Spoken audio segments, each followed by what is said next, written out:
Well, good morning, Blue Troopers. Max's Models here. And with the passing of the Scottish actor David McCallum, who played Ilya Kuryakin in the 1960s TV show The Man from Uncle, I thought we'd talk a little bit about those kits, and in fact, figure kits in general, because I was actually planning a video on a different figure kit. I'll give you guys a hint. It involves a large lizard that likes to eat Tokyo. And I thought, you know what? This actually, believe it or not, these two seemingly unrelated things kind of relate. And so I thought today we would talk about figure kits. Now I have to give a huge shout out to our good friend Paul Adams down in New Zealand, who sent me a lot of this information and pictures on the kits for David McCallum's Ilya Kuryakin and Robert Vaughn's Napoleon Solo. These were Aurora kits. The Ilya Kuryakin kit was number 412, and apparently it was only listed in the Aurora catalog from 1966 to 68, and for some reason apparently has not been reissued. I always thought it was kind of funny that they would have a Scottish actor playing a Russian, but then it's, the movie industry, Hollywood, it's what you do.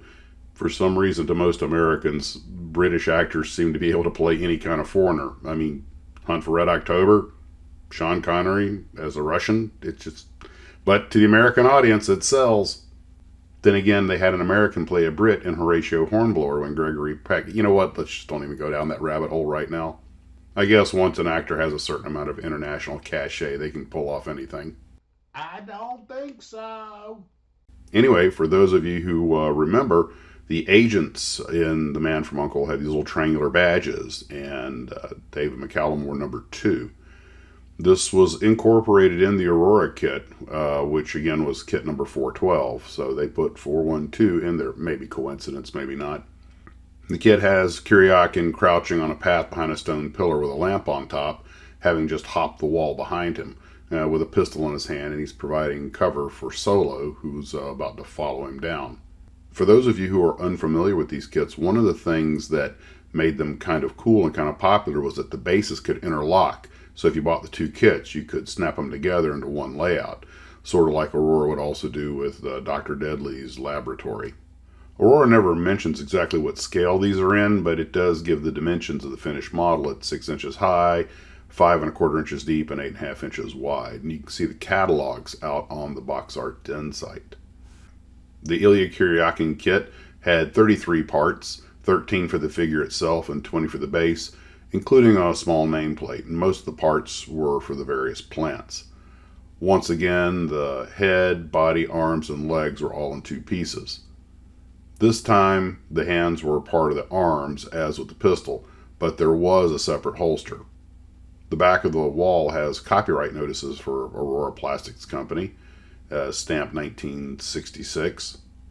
The plastic was a pinkish fawn color, perhaps intended as a flesh tone. The box was of an unusually heavy cardboard construction with a lift-off lid, and the full-color printed paper wrap was glued to the lid, which is pretty common for the mid-60s. For those who don't know, quite often in kit model manufacturing, the boxes have these thin artwork wraps that are actually glued to the cardboard box, and then it's folded. It's actually quite the process. On both of the Aurora Man from Uncle kits, the name of the character is barely mentioned on the box top. Far more prominence is given to the series title, The Man from Uncle. Below this area are 3 lines of small print. All plastic assembly kit consists of Ilya Kuryakin and dimensional background. This kit can interlock with Napoleon Solo assembly kit to form large action scene. The edges of the box give the kit number and price. Kit number 412-98. Copyright notices for Aurora and MGM 1966 date. And made in the USA. Back when we still did that kind of thing here. Hey, we said no politics on this channel. The instruction sheet was again kept simple as there were so few parts, but the name of the figure was given far more prominence. Stage 1 covered assembly of the figure and Stage 2 the base. The front page of instructions promoted the use of Aurora brand cement and enamel paints. The back page had a photograph showing the 2 MFU kits, or Man from Uncle kits, joined together. The kit was also made and sold in Canada by Aurora Plastics Limited. These kits had revised instruction sheets with both English and French instructions and slightly changed wording on the boxes. Aurora very cleverly would send the molds to Canada, which only required a small tax, instead of making the kits in New York and then shipping them to Canada and paying a tax on every one. Also, by sending the molds to Canada, since Canada was still a Commonwealth of the UK, they could get the models from Aurora, Canada, sent to the UK and Europe without all the taxes they would have had to have paid if they had been sent straight from the United States. It was a very clever way to do things. Now, of course, Aurora also did the Godzilla mold, and you might think, how do you jump from a spy show to a kaiju? Well, they're still both figure kits. And this morning I was looking at my little Shin Godzillas I have up on the shelf, and along with the little King Kong and Ghidorah that were attacking that Saturn V rocket tower I got at the Museum of Science and Industry, which is a nightmare to build. And okay, I'm digressing. Sorry. Point being, I was looking at those and realizing, wait a minute, there's all kinds of kits for Godzilla, and even quite a few for King Kong, and I'm talking about styrene kits. I'm not including the soft vinyl stuff. Yet, there are no actual kit models of the new Shin Godzilla, which is extremely popular. Although there are all kinds of toys and figurines, no kit models. And that got me to wondering, just like the Kiriakin kit, the Man from Uncle kit that hasn't been reproduced, what's the story? Because my understanding is they're actually fairly sought after and popular. I believe a lot of it has to do with licensing. It's very possible that the reason the Kiriakin kit wasn't continued was simply because Aurora would have had to pay a license, and the show was off the air by then. So they probably figured, yeah, we're not going to sell that many, and I don't know how great of a seller it was to begin with. And probably the same thing with the Shin Godzilla. They're thinking, well, not only do we have to get probably an expensive Toho license, but also you look how complex the creature is, that's going to be a really expensive mold to cut.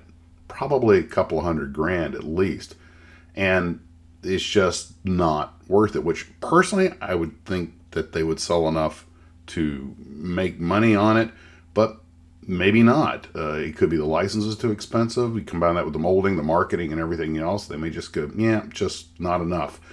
I would think if anybody was going to do it, it'd be Bandai, because they've made several Godzillas and they're in Japan and they have all the resources and they're making bank with their Gundams.